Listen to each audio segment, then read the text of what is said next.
శ్రీవారి బ్రహ్మోత్సవాల్లో ధ్వజారోహణంలో ఉపయోగించే ప్రతి ద్రవ్యాన్ని ఎంతో పవిత్రంగా భావిస్తారు.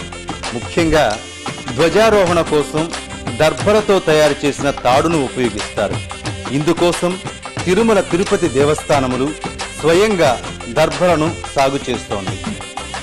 టీటీడీ అటవీ శాఖ ఆధ్వర్యంలో ఈ తాడును పేనుతారు. దర్భలను బాగా నానబెట్టిన తరువాత తాడుగా తయారు చేస్తారు.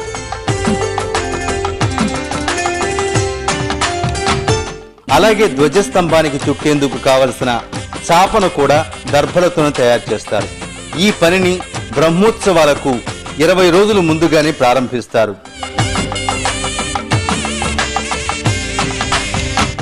తాడును పేనేవారు, చాపను తయారు చేసేవారు ఎంతో నిష్ఠగా ఉంటారు.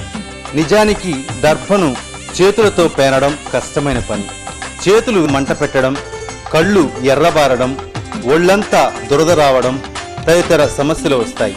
అయితే శ్రీవారిపై అచంచలమైన భక్తి ఉండే ఈ ఉద్యోగులకు ఇలాంటి సమస్యలేవి బాధించవు. అందుకే నిష్ఠగా తమ పని తాము చేసుకుపోతూ ఉంటారు. ధ్వజారోహణానికి వినియోగించే తాడు మొత్తం 200 మీటర్ల పొడవు ఉంటుంది. అలాగే చాపను 22 మీటర్ల వెడల్పు, 2 మీటర్ల పొడవుతో రూపొందిస్తారు.